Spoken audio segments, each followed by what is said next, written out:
Hi everyone, welcome to another episode of Leaning In and Speaking Out. I'm Michelle Lamb and I'm here today with Lisa Wood. She is a visual artist. She is an associate professor in the IshKaabatens, Waasa, Inaabateg Department of Visual Arts. Beautifully done. Thank you. Yes. She has a Master's of Fine Arts from Yale and has done a lot of work in the last, how long have you been creating? About 20 years actually now. Yeah, it's been a while. Yeah. It feels like a heartbeat, but it's been a while. So I looked at your website and some of your art in preparation for this. And a lot of your art aims to disrupt and question who is portrayed or where, or absolutely bringing the community of artists. And you also seem to do a lot of recording and using cameras to create. It's super fascinating.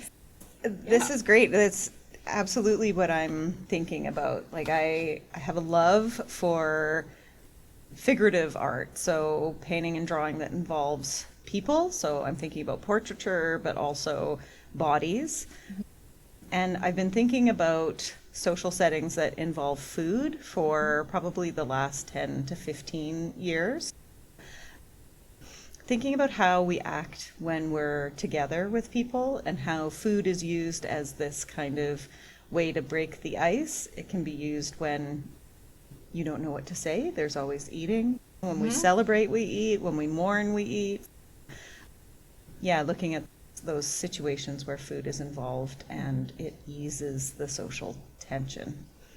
So I'm not an artist, so tell me if I'm wrong, but it seems like in traditional fine arts, there would be like portraits of people, no food, or like still life with food. Yes. So you're combining two things in a new way. I am, and there's a whole array of artwork, a whole genre, actually from Dutch genre painting of people celebrating and eating food. And I definitely looked a lot at those images when I started this work around food. And I was also looking at Frans Hals, who is a part of that genre, but then steps aside because he also paints just portraits as well in this more genre painting was considered to be sort of base, and anybody could have genre paintings in their home, whereas portraiture was more for this higher class. Kind of like the... Yes, exactly. And I love Frans Hals because he paints expression so well, which I think would be, when you think about that era, he's not using photography in the same way we are now. So I'm interested in expressions and body language, but I get to that through recording. So through using cameras, either still cameras or like photography or video cameras, and also recording audio. How did it feel for people to come into that space and be recorded, but have some food together? How was that? It's interesting. So in previous projects where I was recording events that had food, so you were just speaking about the body of work openings that looked at art openings.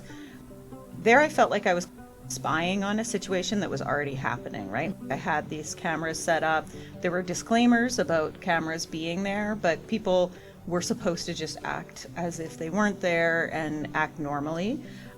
In the new body of work, or the newer bodies of work that I'm working on now, like the dinner parties, I'm actually setting up the social situation, and instead of looking antagonistically at something like the food at an art opening, thinking about using food to create a safe space so that people can come together and actually have a true, like, intimate moment of sharing and being able to talk about things that might be hard over a home-cooked meal. Wow, okay, so the role of food has changed a bit in how you're... Yeah, I have been thinking about the comfort of food and the act of labor in making food and who's doing that labor and paying that labor back forward again. So what's the series called now that you're thinking about, or do you have a title already? Yes, so I'm working on this one series called The Dinner Parties, and it's a riff on the Judy Chicago piece. It's a feminist art piece from 1979 called The Dinner Party. So in Judy Chicago's piece, she creates place settings for 39 mythical and historical women that she wants to come together in this kind of coven to have an amazing dinner party and talk about ruling the world, or however they're coming together.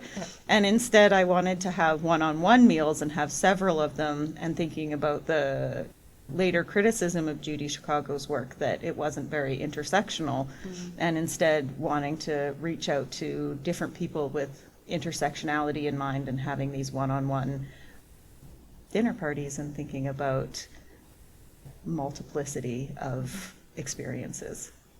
Wow, that's fascinating. So when you are working on this series, what are you hoping, like you talked a little bit about bringing in intersectional identities, but what are you hoping comes out later? What are your goals? It's interesting because when the dinner parties, when I started thinking about making this body of work, there was a research review, that came out in 2018, and I want to make sure I get the name right. It's called The Status of Women in the Canadian Arts and Cultural Industries. And so it looked really broadly. It was put out by the Ontario Arts Council, and it was looking at gender disparity and wanting to get some numbers behind it. Like, how are we doing? And I looked specifically at the visual art component of it and found that, like in any other sector, a lot of the numbers were the same as they always have been. Women visual artists make 65% of male visual artists at that moment in 2018, at any rate. And a few of the other stats that were very interesting: 36% of exhibitions at major museums were by women artists. 36. And then only 3% of exhibitions at major museums were women artists who are BIPOC, so Black, Indigenous, people of color. So I wanted to look into that. The other one that really struck me was around the sale of artwork, so the commercialization of artwork, and men's artwork sold for just an amazing amount more than women's did. So 87% more than women's did. So I was just like, how is this still happening? And the research report also showed that overwhelmingly women were really highly educated. More women identify as artists than men, just slightly. It might be 54%. Yeah, they're highly educated, they're making the work, but they're not achieving these same levels of success. And I thought, is that really people's experience? Is that still what friends that I know are going through? Why does it happen? Do we need to still talk about this? I guess so. Clearly, only 3% of BIPOC people. Yeah. And that's what made me want to have these dinners, to talk to people about their experiences. And then out of that, my idea was that I wanted to make portraits, some sort of commemorative images of these women artists, contemporary women artists who are doing the work and are contributing to the field, but who might not normally be commemorated in a portrait. So I wanted to make portraits of the artists, and I also wanted to record our conversations. And then I thought about wanting to make these audio collages of different voices talking about their experiences. So in exhibition, you would see the portrait work with these audio collages. And it has taken me quite a long time to get to the point, particularly the audio collage. That's not the genre I normally work in, but it's provided amazing opportunities for learning and broadening my skill set. Wow. So this is a really different process because it's not solely creation, it's like research creation, right? Absolutely. It totally brought me into research creation. And I had an interesting moment in the artwork where, from all of these photographs that I took, so when I had dinners with people, I actually used a still camera and a time-lapse function that would take photos every 15 seconds. And I then looked through all of the images, thousands and thousands, and found images where the guest had their mouth open. And I was thinking about like these images of women with their mouth open, like literally not being silenced and counteracting that. I had all of the photographs printed just locally at Walmart in order to get them off my computer. I came in and had boxes and boxes of prints waiting for me there. I think they thought I was a bit nuts. Because all the same subject. All the same subject, just the most boring images of people eating food with their mouth open. Yeah, and I put them out on the floor of my studio and started grouping them together in like gestures. So thinking about the common body language that we have. And I was really surprised to see so much common body language. A hand to the chest or a hand to the mouth. Lots of reaching out in this kind of gesture of, what the heck? Why? What is happening? Lots of fists actually came up. That was another one. So I went through this whole process with the photographs and came to making these mixed media drawings that had paint on them as well, overlapping images of people doing the same gesture. And then I went with the audio, and I'm working with Brendan Ehinger, who is a sound artist and my partner. And I brought all of this work to him and said, okay, I imagine these being collages of people speaking. And so we worked together to try to make something happen, but there was just way too much audio. It was like hours and hours of audio. And I didn't have the skill set to search through the audio and thematically group it.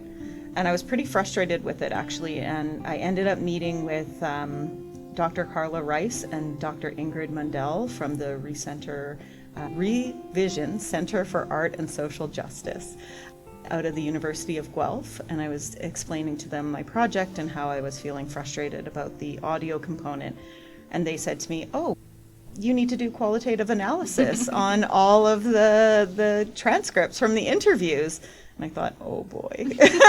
And that's how I got into research creation, basically. So the creation kind of happened first, and then I brought in this research element. And I tapped on the shoulder of my friend, Dr. Brianna Lawrence, whose associate professor was here at BU, and she's now at the University of Victoria.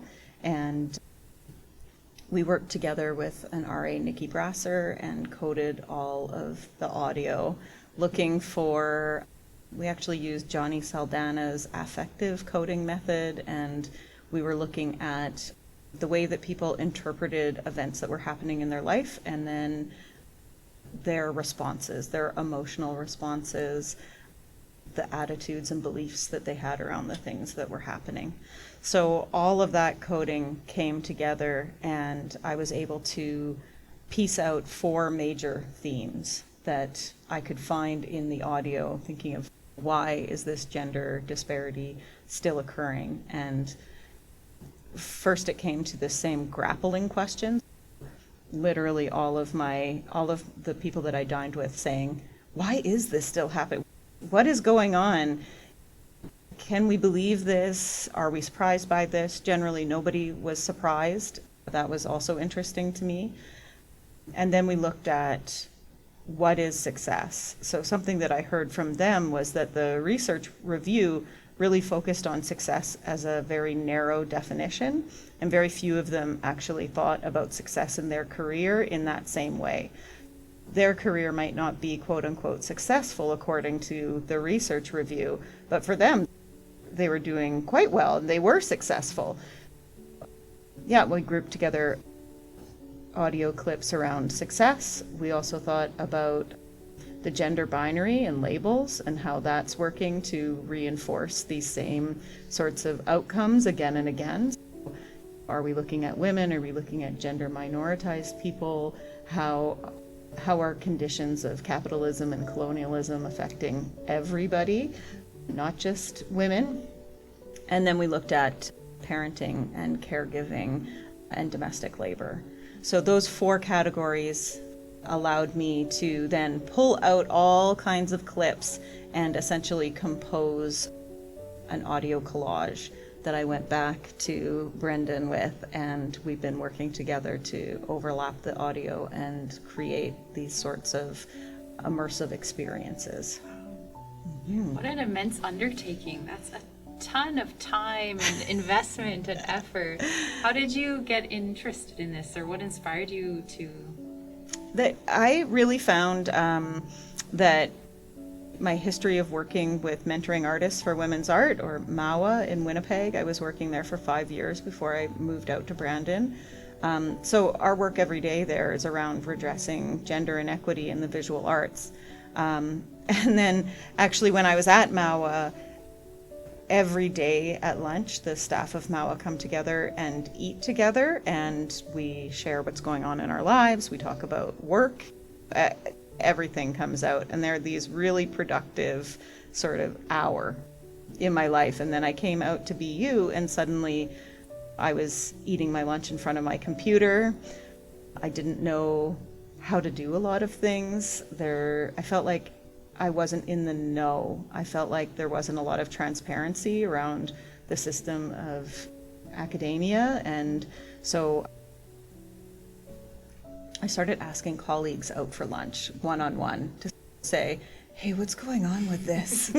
Who do I talk to about this? And suddenly I started getting information. So when the research review came out, I thought about those conversations I was already having, and I started thinking, maybe there's an art project here, and maybe I can get into it that way. That's really interesting, and it's a really good connection to Lindsay McLaughlin's episode that we just recorded earlier. And she was saying the same thing, but around caregiving and COVID, that women were needing specific supports from their institution, and especially around like how to find resources, or how to do, if you're new to the institution, feeling isolated. Right. Lots of overlap with what you just said. Oh, so that's so interesting. Thank you for just that beautiful continuation. That's excellent. I can't wait to listen to Lindsay's episode also then. I'm going to read the theme of the 2023 Women's History Month. Great. The theme is called Through Her Lens, Celebrating the Diversity of Women, and it emphasizes the importance of recognizing the achievements and contributions of women from diverse backgrounds. Mm-hmm. It focuses on the unique perspectives, experiences, and challenges faced by Indigenous women from 2S LGBTQIA+ communities and newcomer racialized and migrant women. Mm-hmm. So the question is, what are you finding in your research that's connecting with this year's theme? And absolutely, lots, probably, but so many things. So when I sent out invitations to dine with people, I thought about intersectionality very carefully, because I wanted to have people who represented different cultures and backgrounds. I wanted different ages. I wanted different family statuses, different sexual orientations, different stages in their career or types of artwork that they produced. And what I thought was so interesting was that in our conversations, I did work with a loose script, a loose set of questions, and the answers were fascinating because there are definitely overlaps, but people's very different experiences lead them to different outcomes. Not everyone felt the same way, and it really reinforced the importance of recognizing intersectionality and not blanketing. So thinking about first and second wave feminism and the criticism around this idea of all women this or all women that is definitely what I found in terms of different experiences and different outcomes. That being said, there were a lot of areas of overlap. So trying to find that balance, I think, is really interesting. And actually, out of the dinner parties work, it acted as a catalyst for me to want to continue to have conversations with artists over dinner and want to increase the intersectionality that I saw. And so I have continued on with the project. I'm now opening it up and tentatively calling it table making and talking with artists who are working with social justice ideas and the ways in which they're getting their artwork out into the world, which may or may not be the kinds of markers of success from the other study. So that's been really fascinating to hear how their diversity and intersectionality has been a strength, and how they've been able to use that strength to propel their work forward. Is that table making title coming from that build a longer table quote? Yes, it is, and it's also coming from a panel that I had helped to facilitate for UAC, which is a University Art Association of Canada, that was called Radicalizing the Lazy Academy. Okay. And we had asked different artists who are also academics to come and speak about what they need and what they saw, and what were concrete steps forward that could happen. So it wasn't like this idea of EDI that is very something that everybody wants, and yet where are the steps forward? Where's the actual work happening? And there was an artist named Carmela Lagance and Tien Ning Chang, and they talked all about tables. They talked about tables, they talked about needing to construct their own tables, and that asking for a seat at the table that already exists was not what they wanted, and that table building was extremely hard work, and that it was work that included a lot of mistakes, and that they wanted to come together to share resources for table making.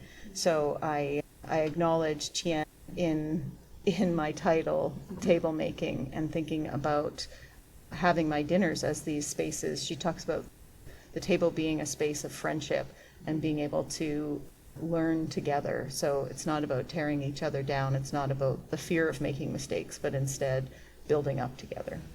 That's a beautiful place to bring us to a close, Yes, maybe. wonderful. But do you want to share anything about what's coming next, or places Sure. people can access your art, or upcoming Absolutely. Well, exhibitions, any they of that? definitely should look at my website, which is lisawood.ca. And I'm finally at a place with the dinner parties where I can start finding exhibition venues. So irons in the fire, but nothing concrete just yet. I'm also working on a paper for RACAR, which is the Journal of the University Art Association of Canada. Okay. If you send me links, I'll put them up underneath the show Great. notes. And That sounds perfect. thank you again for coming.